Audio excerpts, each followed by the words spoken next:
freaking first cut. Golly. Welcome to the First Cut Podcast. I'm Rick Gehman, and this is your round two recap for this week's Valspar Championship. And joining me to break it all down, Mark Immelman is here. Hello, Mark. How's it, Rick? How are you, man? It's good to be with you. Yeah, you were just saying you're enjoying your week off. This is like a different vibe. We have you at home as opposed to in a hotel. Do you see me all casual here and in my little studio? And I've been doing some high school girls golf coaching. In fact, we just come back from a practice round in the rain. So, life is sort of normalish for a few weeks before the Masters. I love it. All right. Well, lots of hot and heavy golf action happening in Florida right now. The Valspar, they are just concluding kind of round number two as we speak here. Mark, zooming out a little bit before we look at the leaderboard, Thursday's scoring average nearly a stroke and a half over par. Friday's only a half a stroke over par, but I'm not sure that really tells the entire story. Definitely better conditions for the morning wave here on Friday. That typically is the case in Florida. I mean, wherever you play, whether it's down at the PGA National for the Honda Classic or this place, Innisbrook on the west coast of Florida or Bay Hill even, certainly the Players. Mornings, you'll normally have conditions that are slightly more calm. And then when you're coastal, man, the wind tends to want to kick up in the afternoon. As soon as clouds and stuff blow off, then you're going to get some wind. So it's pretty standard. I mean, of all the years I've been to this event, and it's been quite a few, I would almost say you could almost set your wristwatch on the fact that in the afternoon you're going to get 10 to 15 or so. And a lot of these holes, they're awkward because it blows across you. And then unlike most Florida courses, you're playing from elevation a number of the time. So the ball spends more time in the air and you're above the tree line. So, the thing gets buffeted around the place quite a bit. So it's a great golf course and year in and year out, because I watched the morning coverage and I thought the greens looked soft. They really did. And still the place is proving a handful. So, it's just a good golf course with variable breezes all the time. Well, Adam Schenk got out early on Friday and took advantage. It was a 5 under 66 on Thursday. He followed it up with a 2 under 69 on Friday. He made 3 birdies, Mark, out of his first 5 holes. And as of right now, there are a couple of guys who could potentially get hot and make a run at this. But it appears that Adam Schenk is going to head into the weekend as our leader at the Valspar.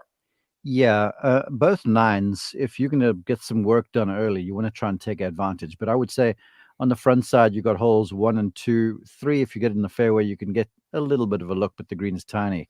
And 4 is a par 3 that in the afternoon always plays harder because it's just a hectic crosswind all the time. But in the morning, it's receptive and you can get after it with like 8 iron or something like that. Then you have a par 5. So on the front 9 there, you can get busy as Schenk did. But I was just looking through some of the numbers. I mean, a lot of folks will go, well, where did this guy come from?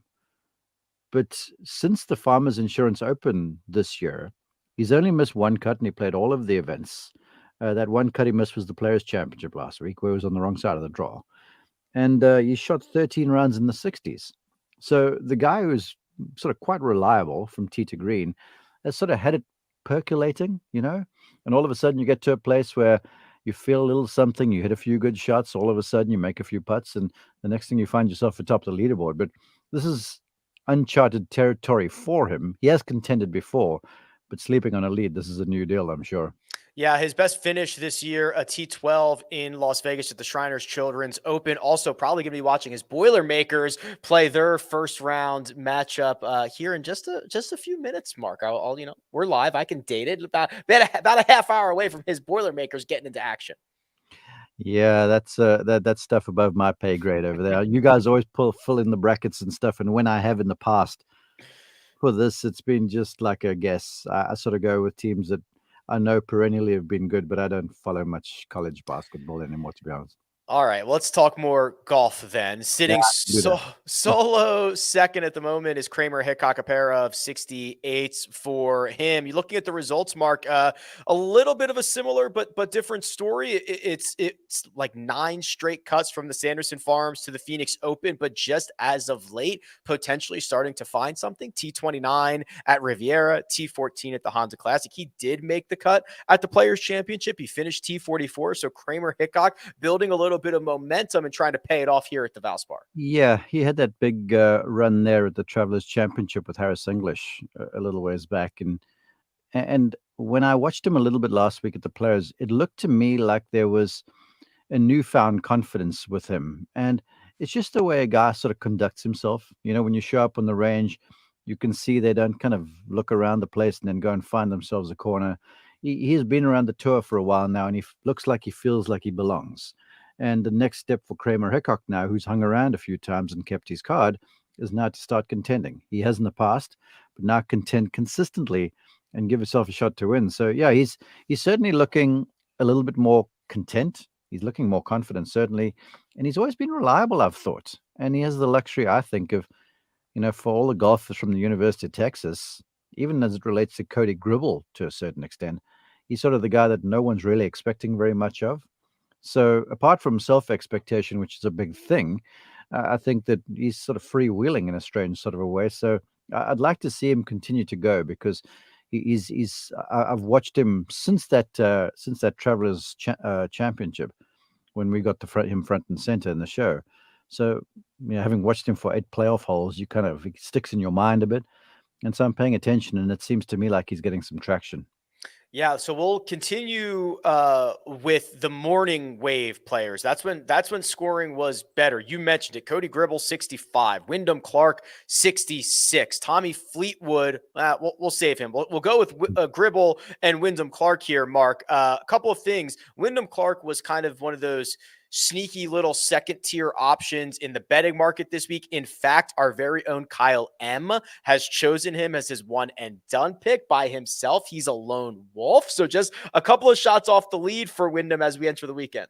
Yeah. When I saw that pick, I'll be honest, I was like, I feel like he's going to be a bit hemmed in around this place, because he hits it hard and he kind of spins it hard. And I mean, if you look through the data, this is your stuff. His average club head speed on tour is like 123 miles an hour, which is elite. That's inside the top 5. So he swings it hard.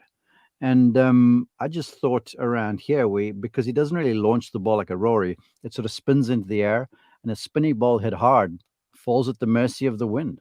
So I was like, well, I know he's been playing well. I actually spoke to him for a long time in Phoenix prior to the 3rd round. And he does these drills to kind of shallow out his angle of approach and change the spin on the ball. But he said to me, as soon as the pressure gets up and he tees it up for real, he goes back to his old habit, which is swinging hard, hitting down and left. So I was like, oh, okay, he's been playing well, but the verdict's out for me. But then when I saw him play some on PGA Tour Live this morning, it looked good. And he took advantage of the par 5s, which you have to do around here. There's 3 of them. And so right now, I mean, it's all looking like moonshine and roses. I hope for his sake, because a lot has been expected of him. I hope for his sake that he not pulls one off, but just continues to contend, because he has been in the mix and then sort of disappeared and then got himself back into the mix kind of thing in a few events where I've been around on the golf course. So I'd like to see him put a good one together tomorrow and then perhaps threaten for his first PGA Tour win. 3 off the pace for Wyndham Clark heading into the weekend. Just 2 off the pace for Tommy Fleetwood. Talking about signature or maiden PGA Tour victories, Tommy lad looking for one here, Mark, and has certainly put himself in position to contend. He has for the last few weeks. I mean, good golly, what happened to him in the final day there at the Players Championship? And that's sort of the knock on him a little bit right now, but let's not forget he's got Butch Harmon on the scene there. And Butch has been around winners since he was around his dad, Claude, who was a winner of the Masters. So Butch knows how to coach them. He's more of a coach to me than what he's a teacher. And you can see what he's doing with Ricky, who was in the doldrums some, working very hard on technique. And then he and Ricky have got together and he's helping Ricky find Ricky. And it looks to me, when I watched Fleetwood play this morning, that he looks super comfortable. I mean, he roundly outplayed Justin Rose, who's playing very well right now. And obviously Matthew Fitzpatrick, the 3rd of the group, wasn't very sharp at all. But Tommy is he's keen looking. I'm liking where he is. I hope for our one and done sake he doesn't win. I'd like him just to have a really high finish and win somewhere else where I have got him. But right now he's looking enterprising. Myself, Sia Najad, Greg Ducharme, rolling with Tommy Come on, Fleetwood. Tommy, finish third. You know you can do it. Come on, Tommy, win the golf tournament. You know you can do it, babe. Let's do it. As we transition to the weekend, couple of big to the afternoon wave, some big names coming out of that side of the draw. Jordan Spieth in the mix. It's a 1 under 70 for Jordan with 1, 2, 3 birdies, 2 bogeys, Mark. That is 13 pars. That's about as calm, cool, and collected of a round you're ever going to see out of Jordan Spieth. But a lot of those pars weren't very calm and cool. That's right. I mean, it's typical stuff. But I think in our pre-game show, I said, I'm doing it. Because ordinarily I won't roll with Spieth unless it's somewhere at the Masters or whatever the place might be where it's wide and he can hit the thing a little bit and just show his creativity. Now, this place is undulating and you have to hit shots. So that's where I felt, okay, it might be the time. But I just saw enough last week, even though he was sort of all over the place a little, it looked to me like it was right there. And he's proving it this week. And I would, I'm going to say it. We'll see how this works. It might be one of those statements that doesn't age very well. But if you stay in front of Spieth, you're winning. I really believe that this week. Lord knows why I didn't pick him in one and done. but anyway, here we are. To me, I've been saying so for a few weeks now. And I got Coachman on the bandwagon last week when we were working together and had him in feature groups coverage. Because the first thing Coach said to me was, well, he's putting poorly. And I'm like, get your head out of the freaking ShotLink computer and let's watch a little golf, shall we? And then when we were watching golf in feature groups, I showed him how the speed was there and putts were missing on the high side. And if he was missing, it wasn't like he was up and out of putts like he has been before. They held his attention and they might have been misreads or too much speed or whatever. So to me, it's all there. And Jordan's kind of he's looking good to me right now. Yeah, we'll get to this after the break, but just a little bit of a spoiler alert. Jordan Spieth's going to be the favorite to win the Valspar when we get over to that side of things. So I had him in my outrights. He was one there of my you go. Yeah, we're rocking and rolling there. So just to recap, Adam Schenk out front 7 under. We've got Kramer Hickok alone at 6, and then kind of piling up behind at 5 under with Cody Gribble, Tommy Fleetwood, Jordan Spieth, and Davis Riley, who's still out on the golf course. A little bit deeper down that board is Justin Thomas. And Mark, it was a 1 under 70 for JT. He's 3 under par, so that's 4 shots off the lead. But it seems like that the frustration is really building on the putting surfaces. You know, it starts with missing a putt and you get a head shake, and then you get a knee slap, and then you get a full on, throw the arms in the air type of deal. It just seems like a lot of energy being spent in that portion of the game. Hey, Rick, not that we are at liberty to share this information, but do you remember us walking around at Torrey Pines? I do. And I started giving you my opinion. I do. Then we bumped into someone who's in the know. I do. And they kind of agreed. Okay. I do. Yes. It's you know what? It's what my suspicions were sort of getting manifest a little bit. And like you say this, because there's just something amiss, because he is making 73 look freaking easy. Mm-hmm. He's making 71 look freaking easy. And like 70 today, it was the highest he could have shot, because it is just hard work. And it looks to me like it's filtering through the bag, because now you get this sense where if you watch Spieth and Greller, for argument's sakes, Jordan's just got to talk. He knows what he's going to do. And Michael's like, yeah, Jordan, no, Jordan, yeah, Jordan. And Jordan hits the shot. Right now, we've got just about more than half of the approach shots. JT's out there with 2 clubs in his hands, and Bones, you see their hands back and forth, and he's this and that. And there's just information overload. And this guy who's super creative, to me, I think is almost trying to hit the shot too perfectly to give the putter a chance, if that makes sense. Yeah. So there's this knock-on effect throughout the bag, and very soon that stuff starts to filter into the driver. And when you start missing fairways and then missing putts, then you got yourself a handful. But the iron game today, I saw him hit some shots. I was like, holy cow. But even still then, like, he hit one up 17 here late, where those guys have been having their way with that whole location. The proximity, I was probably pretty close. Where JT flights one in there, freaking gorgeous. but 40 feet beyond the flag, where he could have just grilled 7-iron up in the air, whatever the club was, and maybe putt from short of the hole. But that's kind of sort of where it is right now, because I feel like, and again, it's just me and my opinion, and $2.50 doesn't even get you a cappuccino at Starbucks. It looks to me like he's having to hit shots almost too good, because he's trying to cover up for the fact that on the greens, it's a little ragged right now. Our two-time defending champion, Sam Burns, is going to need to do a lot of work if he wants to make that a three-peat. It was a 2-pencil day for Burns, who had 3 birdies, 2 bogeys on the front, 3 bogeys, 2 birdies, and a double on the back. He played the snake pit at 3 over par. When you add it all up, Mark, it's a 2 over 73. He is 7 shots off the pace, firmly in the weekend, but far from making this 3 in a row.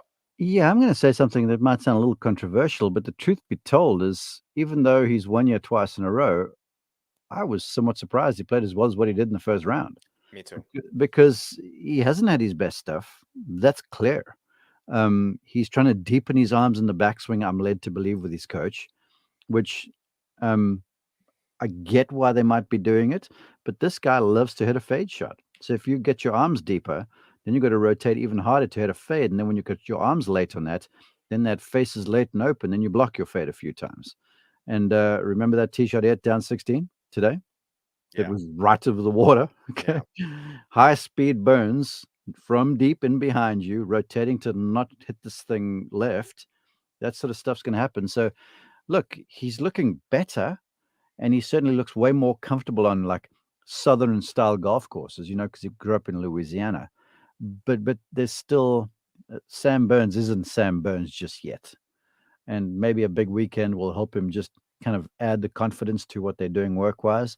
But right now, it's still, it's kind of, I wouldn't say it's smoke and mirrors, but you're getting my drift, right? Yeah, this won't necessarily show up on the stat sheet, but he did not drive it well on Thursday. He had a lot of big right misses. One of them hit a tree and bounced directly back in the middle of the fairway. The other ran about 40 yards down a cart path and gave him a perfect lie and angle. That could have been 2 shots worse with a little bit of bad luck, so 69-73 gets him into the weekend. But yeah, it does. It feels like there's a lot of, but again, that's kind of where I giggle with you guys, where oftentimes you can, if you just look at like a screen map of the scorecard, and then where the ball plot was, it's how the ball got there. It's not where it ended. Right. And how they're getting there right now is not like he ordinarily has been. And you can kind of see it, because when Sam Burns is confident, he owns the joint. He walks onto the tee, and I don't care who's up there. You're in his ring right now. And to me, it doesn't seem so much that way right now.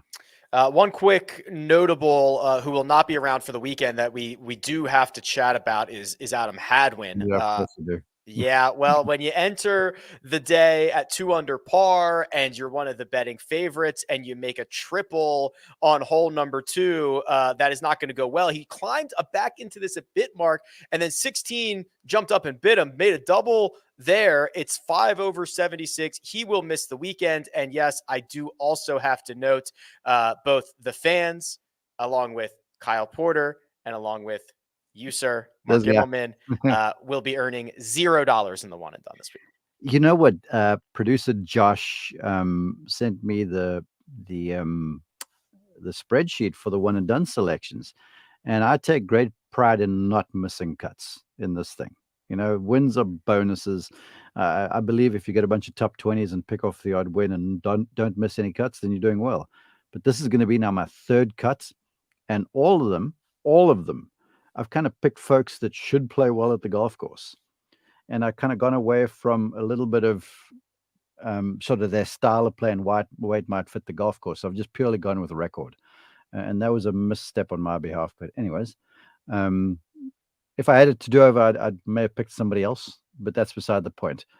What I do want to say about Hadwin is I watched the early portion of it, and then I had the girls' golf practice.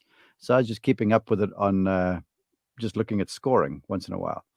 And then when I switched on Tourcast, because I saw he parred 15, and he was like right there on the number to make a cut. And then next thing I turn on and I see 307 yards to unknown. Yep. 60. The first person I thought about was you. So Yep. I was like, oh, geez, here we go. Because if you miss it down the left on 60, look, if you miss it in the right, if you miss it in the right the wrong way, you're making double because it's the second is so long. You can get a little lucky and drop it up the fairway if the angle is correct with the water down there. But if you miss it down the trees on the left, that's like jail. And those trees are close together there. And then there's this big hardwood that hangs out there about 40 yards short of the green. It's impossible. And so you get in there and you rattle around a few times. Then that green is tiny, man, and it sits at an angle to one. So you stand one up against the right to left breeze and it plugs in the bunker or something. You get busy quickly. And that happened with him over there. Adam Hadwin won't be around for the weekend. For those who don't know, my podcast, 300 Yards to Unknown, named for that reason. Here's an all-timer, Mark. Josh, can you share my screen? This one came up this week. Johnny Vegas, 3,278 yards to unknown, 3,041 yards to the hole. So yeah, a volunteer got that one a little bit wrong, but I appreciate this is an all-time screenshot for me. This is too where like the folks that have the gospel according to ShotLink and strokes gain, right? God bless them, but currently, look, this is all changing in a couple years. I got to tell you, that studio that the tour is building where they're going to do their broadcast from in Ponte Vedra, it is mammoth, okay? And I spoke with the guy designing it, and they're going to drop these digital grids onto every golf course. They're going to plot your golf ball within an inch, basically. Yeah. So it's becoming computerized. But currently, you got some retirees from wherever the PGA Tour are, and you see them looking around through their little thing, and some little guy's waving his hand. I'm like, they're missing numbers often, okay, often. And so that's emblematic of my point. Beautiful. All right. Let us look at the odds board. 2 rounds to go at Valspar, but first we're going to take a quick break and hear a word from our partners. And we're back. Let's see the odds at the halfway point of the Valspar Championship. And as I already foreshadowed, Jordan Spieth, 2 shots off the lead, is the favorite, 5-1. Tommy Fleetwood, also 2 shots off the pace, 6.5-1. Our current leader, Adam Schenk, by himself, 1-shot lead going into the weekend, 7-1. Kramer Hickok, just 1 shot back, 8.5-1. JT still lurking and still giving sports books fits, 4 shots off the lead. He's 9-1. Davis Riley still out on the golf course, 9-1. And then Wyndham Clark, who we chatted about, who is currently 3 shots off the lead, is 12-1. So, Mark, anything stand out to you here that you think might be interesting? Yeah, one that makes me sort of nauseated some, and that's the guy who I was going to go with in one and done there at plus 900, and Davis Riley. I think he's a really good play. He's done here well before. He's done well here before. He's got James Edmonds on the bag now. James Edmonds, longtime caddy for Ryan Palmer, hell of a player in his own right. Now, not that Davis didn't have a good caddy on the bag because he had Lance Bennett for a while, but James is kind of, he's authoritative in a way, and I think he's going to help a very talented young man kind of navigate those bad days. Not let him hit the crazy shot to try and force the issue correct. So I like Davis at plus 900. I haven't looked at the weather. If this is going to be a par of the thing to death contest like it has been in the past, I'm remiss to predict that because the greens look softish still. But then JT is not a bad bet either, because if he just keeps hitting greens and 2-putting all the time and you make the odd birdie, you add a couple 69s or whatever you might be in it. But like I said, I'm like, if you stay in front of Spieth, I think you're winning this. Yeah, I tend to agree with you. Jordan Spieth was, let's see, on your card before the week started, on Greg's card before the week started, on my card before the week started. So I don't think there is much reason to really get out of that. I think Jordan Spieth is probably going to win this golf tournament. Well, he's 1 year before, and the last time he won here was the last time he played here. And I found some of his post-round comments on day one curious, because he was like, these are the best these greens I've ever seen them. I've looked like, dude, you've been here one time before. Yeah, the bar is low. Yeah, I'm like, this was like when you were a rookie, and that year when he won, his game looks the same as what it is to me right now. But what he's added to the mix is some power. People don't realize how long Jordan is off the tee. and it's not like wow long like you watch Rory hit it or Vegas or one of those sorts of guys. It's Spiethian, it kind of tumbles through the air, hits the ground, goes. Once in a while he catches them, and so he's long, and he's a decent iron player, we know, but around the greens he's a virtuoso. And these greens are small, and they're perched, and there's some horrid rough around the place, and you got to have skill around the greens yet too. And of all of those folks, he's by far and away the best around the greens. Not even a contest. Yeah, you almost pulled a little magic on his final hole of the day out of the bunker as well. Left it right on the lip, tapped it in for par. Okay, halfway home at the Valspar Championship. We'll be back after each and every round. And then we'll go to, I think next week is 7 days a week, Mark, because the match play starts on Wednesday. So we've got Wednesday, Thursday, Friday. So we are going to go. So hold on, let me think about this. We are going to go 11 consecutive days of first cut content. Yeah, and that match play, you know me, I normally think ahead a little bit about one and done, right? This is a thing. It's a thing in my world. It's like my calling card. Oh, I don't know what on earth I'm going to do without Sergio Garcia in the field. Every year I'd go to Garcia or Louis, and both those fools are playing on the live league. So I'm really not sure what I'm going to do in match play. Is Kevin Kisner in the field? You could go with Kiz. Kiz is unconvincing to me right now. He's changed golf instructors. And who was a guy that was normally a free-flowing sort of a golfer, and he had a dynamic short game, is working so hard in his golf swing all the time that it's almost like his calling card, the short game, almost got overlooked a little bit because you're always working so hard on the full swing. And so, yeah, Kiz is a great match player because Kiz is dogged. But you're not going to scrub your way to winning that thing. You've got to be able to hit the ball around that place, especially in Texas. Undulations, you got to hit it solid. Windy, you got to hit it solid. So you're going to have to go with some guy who chips and putts and hits it pretty well, kind of like a Scotty Scheffler, but I've used him already in Phoenix, although that worked out fine. Yes, it did. No complaints about the result in Phoenix from Scotty Scheffler. All right. Big thanks to producer Josh. Does all the hard work behind the scenes. Mark Immelman is available at Mark_Immelman. You can find me at Rick Run Good. This has been The First Cut. We'll catch you next time.